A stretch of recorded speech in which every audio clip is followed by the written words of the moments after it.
Olá, pessoal. Hoje eu estou passando para falar um pouquinho sobre operação e manutenção de sistemas, né, dispositivos de manejo de águas pluviais urbanas.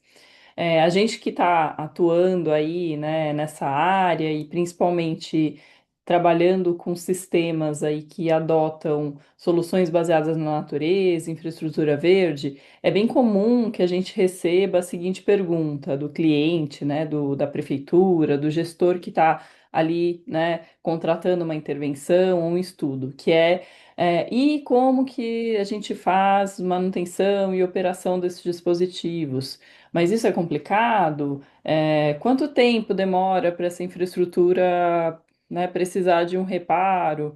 Enfim, então são perguntas bem comuns, né, da gente receber quando a gente vai trabalhar com dispositivos que, né, digamos assim, não são tão corriqueiros ainda, né? Porque eu estou sempre trazendo aqui essa temática da drenagem sustentável, dos sistemas, né, que usam soluções baseadas na natureza.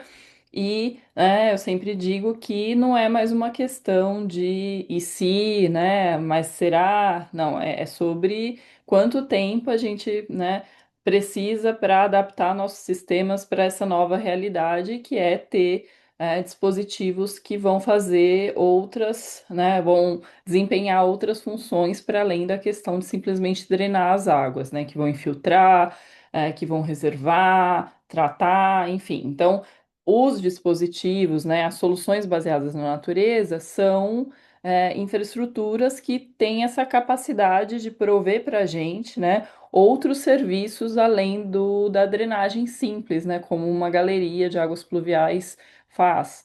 Então, eu sempre falo aqui que o sistema sustentável é aquele que tem dispositivos que atuam em todos os processos das águas urbanas, né? Então, não só drenando as águas, mas também infiltrando, reservando, fazendo o tratamento das cargas poluentes que estão ali presentes nas águas pluviais, né, devido à lavagem das superfícies da cidade e assim por diante. Então, né, hoje a gente ainda tem uma questão de resistência ali, né, quando a gente vai falar desses dispositivos. Mas isso não é mais algo que a gente tem que tratar ali como algo alternativo, uma solução, né, paralela, não, é algo que a gente vai ter que internalizar na nossa cultura de projeto quando envolve sistemas urbanos e águas pluviais, porque não tem outro caminho de fazer drenagem sustentável, de ter sistemas resilientes, que operam bem, que funcionam bem, que são mais adaptados aos contextos de mudanças climáticas, sem pensar em adotar esses dispositivos, né? Não tem como mais a gente ir, né, reproduzindo a lógica do rápido escoamento das águas, né? De simplesmente ter no sistema de manejo de águas pluviais dispositivos que só levem a água de um ponto ao outro, gerando sobrecarga dos rios, né, potencializando eventos de inundação e assim por diante. Então, todo esse recorte aí feito, né, vamos falar agora de fato do que é o propósito do vídeo, que é a questão da manutenção e da operação dos sistemas de drenagem. E aí, por que que eu estou trazendo esse tema, né? Como a gente recebe, né, todos esses questionamentos sobre as infraestruturas verdes ou as soluções baseadas na natureza, eu sempre provoco, né, as pessoas que trazem esse questionamento para mim, perguntando, tá, mas você tem consciência de que a infraestrutura, né, cinza tradicional, na lógica tradicional, ela também demanda operação e manutenção, né? Porque as pessoas trazem esse questionamento muito no sentido de que isso vai, né, ter uma infraestrutura verde no seu empreendimento, na sua cidade e assim por diante, vai resultar para você algo a mais, né? Então, essa pergunta vem sempre carregada, né, de uma perspectiva de que ao adotar, por exemplo, um jardim de chuva, uma biovaleta, se terá uma atividade extra que é fazer manutenção e operação. E isso é um total absurdo, né? E, na verdade, reflete a atual conjuntura aí do nosso sistema, né? Quando a gente olha nossos sistemas públicos, né, de dispositivos de manejo de águas pluviais, isso, né, a gente enxerga claramente essa lógica de que a infraestrutura cinza dá pouca manutenção, dá pouca operação, o que é uma total inverdade, né? O que acontece é que a gente dimensiona dispositivos que acabam gerando, né, uma manutenção e operação na macrodrenagem, ou seja, nas grandes estruturas do município, do bairro e assim por diante. Então, muitas vezes, a gente tem uma sensação, né, virtual de que não, né, colocar uma boca de lobo, uma galeria, não imputa na necessidade, numa grande necessidade de manutenção e operação. Isso não é verdade, né? O que está acontecendo é, primeiro, que a gente vai transferindo essa necessidade, de manutenção constante mais para a macrodrenagem, e também o que acontece é que, como essas infraestruturas elas são muitas vezes subterrâneas, né? Então, uma galeria, né? Tá lá embaixo da rua, a gente não tá vendo a galeria. A Boca de Lobo, por mais que a gente enxergue ali, né? A guia chapéu e saiba que ali tem um elemento de drenagem, ainda assim, né? A caixa, as conexões ali estão todas subterrâneas. Então, a gente tem essa falsa impressão de que o sistema não existe. Então, se ele não existe, a gente não precisa cuidar, né? E aí, o que a gente vivencia na prática é que a gente tem diversos dispositivos ao longo do nosso país, no nosso território, que estão em condições precárias de operação. Ou seja, são dispositivos que, por não passarem por um processo constante de manutenção e operação de resíduos enfim, de tudo que gera aí o comprometimento, né, sedimento, etc., a gente, né, tem que esses dispositivos acabam operando de uma forma muito precária, com a sua capacidade hidráulica muito comprometida. Então, é bem comum, né, quando a gente vai fazer um estudo, um projeto, enfim, uma verificação do sistema existente, né, a gente encontre dispositivos operando, por exemplo, com 70% da sua capacidade hidráulica comprometida, 50%.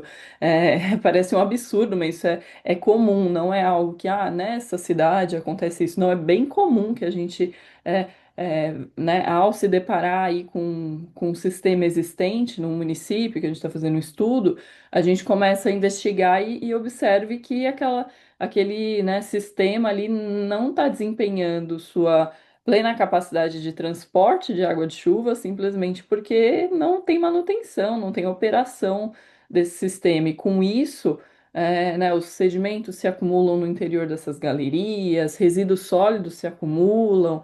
E, né, a gente pode chegar numa condição crítica de ter que abandonar uma galeria porque é inviável fazer, por exemplo, a limpeza do material que está ali dentro dela. Aí, porque isso acaba afetando, né? Isso é um efeito cascata, né? Então, a mesma galeria que não está sendo cuidada no sentido de limpar, né, passar por limpeza, ela não está sendo inspecionada, então, né, a maioria das vezes ela, além de estar assoreada, além de estar com uma grande quantidade de resíduos sólidos e sedimento no seu interior, ela também está com diversas patologias, né, estruturais, com vários problemas ali que resultam aí, né, no condenamento da galeria, e aí tem que fazer um novo projeto, abrir um novo sistema, enfim, ou fazer uma intervenção bem drástica, assim, né, com ruptura da célula e tudo mais. Então, veja a isso, né? Chega-se a ponto, né, devido à infraestrutura ser subterrânea e devido a ter uma falsa cultura de que a gente não precisa fazer manutenção nesses dispositivos, a gente acaba chegando nessas situações bem críticas, né? Então, vou mostrar aqui umas imagens, né, que refletem um pouco disso, tá aqui aparecendo já uma enquanto eu estou falando aqui, que né, de uma quantidade grande de resíduos que foram retirados aí do interior de dispositivos de drenagem, né? Então, aqui do site da Prefeitura de Natal. Aqui uma outra imagem que mostra, né? Então, né, se você botar lá no Google, né? é, né, sistema de drenagem obstruído, galeria assoreada, vai aparecer um monte de coisa aí, né, que mostra isso. Então, outro aqui, exemplo, né, de resíduos no interior de dispositivos de drenagem.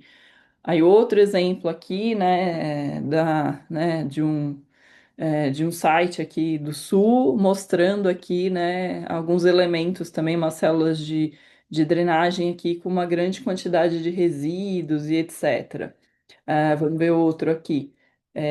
A gente aqui olha, né, aqui é no site do SEMAI, do Rio Grande do Sul, mostrando, né, uma pessoa em pé em cima do. Tô um pouquinho na frente aqui. A pessoa tá em pé, opa, tá em pé aqui, né, em cima de todos esses sedimentos que estão no interior dessa célula aí, dessa galeria, não sei exatamente o que que é.